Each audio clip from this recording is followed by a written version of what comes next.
மகனே,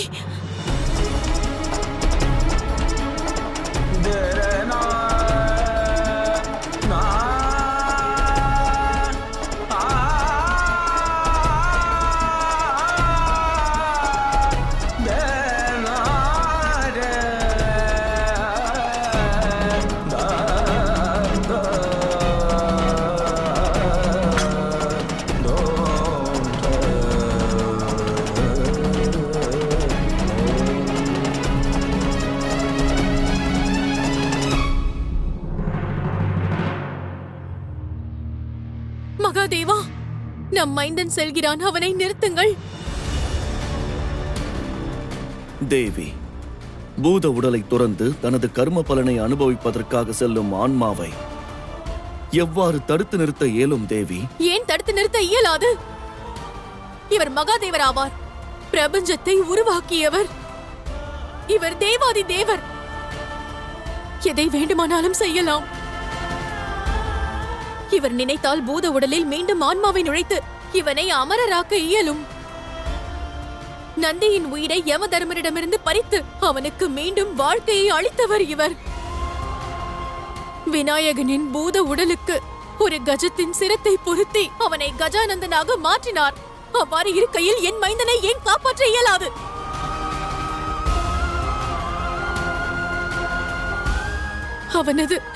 அவனது ஆன்மாவினை ஏன் தடுத்து நிறுத்த இயலாது? நான் அறியேன் மகாதேவா, இன்று இயலாத காரியத்தை தாங்கள் நிகழ்த்தி காட்ட வேண்டும். என் மகனை மீட்டுக் கொண்டு வர வேண்டும்.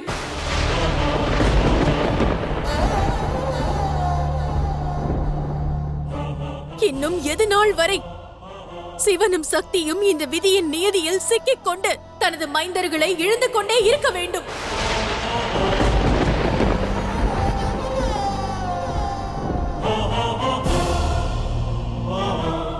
ஜலந்தரனின் மரணத்திற்கான துக்கம் மனதை விட்டு விலகுவதற்கு முன்பாகவே தாங்கள் அந்தகாசுரனையும் இழக்க வேண்டும் என்கிறீர்கள்.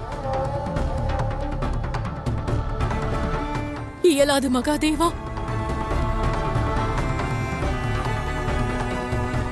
மகாதேவா, தாங்களும் மன வருத்தத்தில் இருக்கிறீர்கள் என்பதை அறிவேன். ஆனால் மற்றும் ஒரு மகனை இழப்பதற்கு நான் தயாராக இல்லை. ஆகையால் எனக்கு பதில் தாருங்கள். நமது மைந்தனை மீட்டுக் கொண்டு வருவீர்களா, மாட்டீர்களா? எனக்கு பதில் தாருங்கள் மகாதேவா. நிலைமையை புரிந்து கொள்ளுங்கள் தேவி. இயற்கையின் தேவியாக இருந்து இயற்கைக்கு எதிராக எவ்வாறு செயல்படுவீர்கள்? பிரம்மதேவா, ஆனால் ஒரு அன்னையாக நான் தாய்மைக்கு எதிராக எவ்வாறு செயல்பட முடியும்? பதில் தாருங்கள் மகாதேவா. அந்தகாசுரனை தாங்கள் மீட்டுக் கொண்டு வருவீர்களா, மாட்டீர்களா? அதற்கு சாத்தியமில்லை தேவி. தேவி, தாங்கள் கூறுவது இயலாத காரியமாகும். அது விதியின் நியதி அல்ல. விதியின் நீதியை பற்றி யான் அறியேன். எனக்கு என் மைந்தன் மட்டும்தான் வேண்டும். அந்தகாசுரனுக்கு என்னால் அன்பு செலுத்த இயலவில்லை. அவன் வேதனைக்கு ஆறுதல் கூற இயலவில்லை. மனமாற கட்டி தழுவவில்லை. எனக்கு என் மைந்தன் வேண்டும் மகாதேவா. மகாதேவர் தன் மைந்தனை மீண்டும் உயிர்த்தெழ செய்ய வேண்டும்.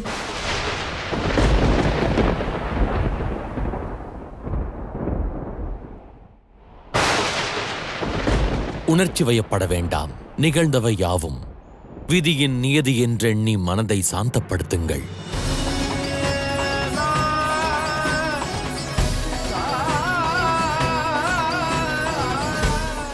சரி, அவ்வாறென்றால் இதுவும் விதியின் நியதி என்று ஏற்றுக்கொள்ளுங்கள். நான் எனது மைந்தனோடு செல்ல போகிறேன். நான் எனது மைந்தனோடு செல்ல போகிறேன்.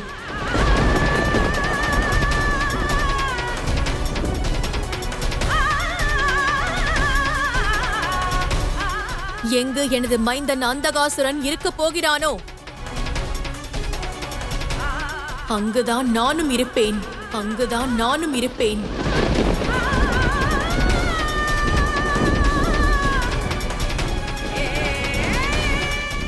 நான் செல்கிறேன் மகாதேவா, உங்கள் அனைவரையும் துறந்து.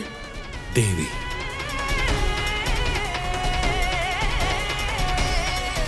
தேவி, நான் கூறுவதை கேளுங்கள்.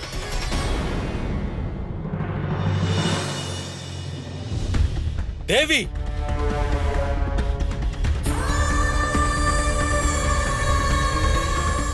தேவி, சிவனின் வேதனையை தாங்கள் புரிந்து கொள்ளாவிட்டால் வேறெவர் புரிந்து கொள்வர்? விதியின் நியதிக்கு நான் கட்டுப்படுவதை தாங்கள் அறிவீர்கள். நெல்லுங்கள் தேவி.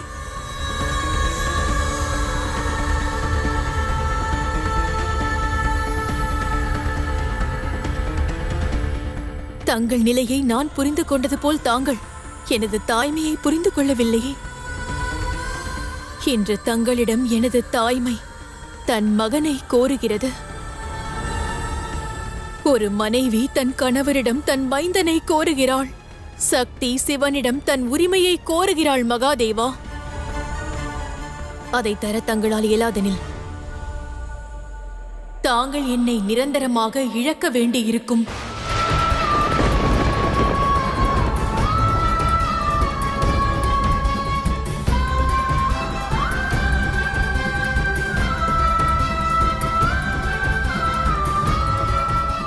தேவி,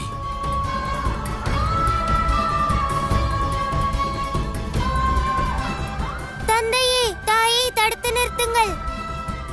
ஆம் தந்தையே, மீண்டும் அவர்கள் செல்ல அனுமதிக்காதீர்கள். அன்னை இல்லாமல் வையகமும் கைலாயமும் முழுமையடையாது.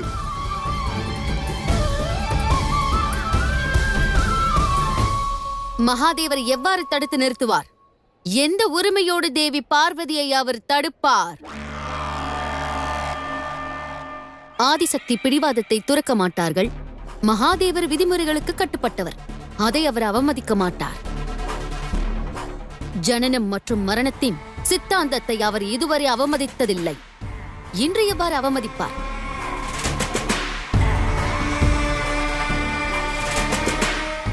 இந்த தோல்வியிலும் நமக்கு வெற்றி கிடைக்க வாய்ப்பிருக்கிறது. சிவனும் சக்தியும் பிரிந்து விட்டால் பிறகு அசுரர்கள் வெற்றி பெறுவதிலிருந்து எவராலும் தடுக்க இயலாது.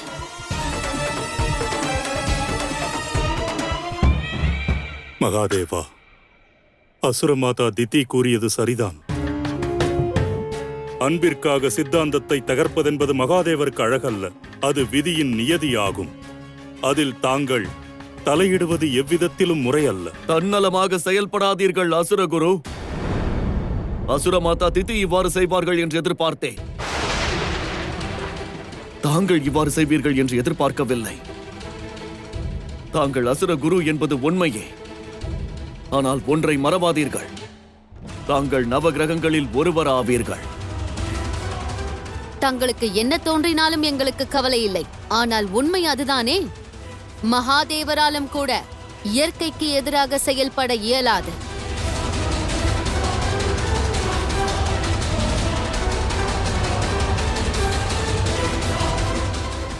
ஆனால் இன்று பதியானவர் தன் அதீத காதலுக்காக, ஓர் தந்தையானவர் தன் மைந்தனுக்காக முயற்சி செய்வதிலிருந்து பின்வாங்க மாட்டார். முயற்சி செய்வதிலிருந்து பின்வாங்க மாட்டார்.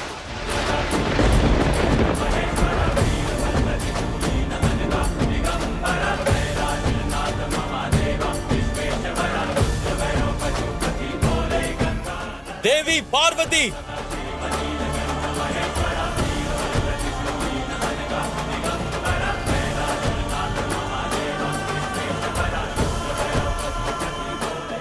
யமதர்மராஜா, நில்லுங்கள்.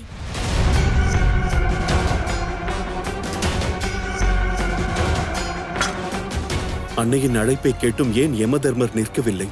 ஏன் அவர் முன்னேறி செல்கிறார்?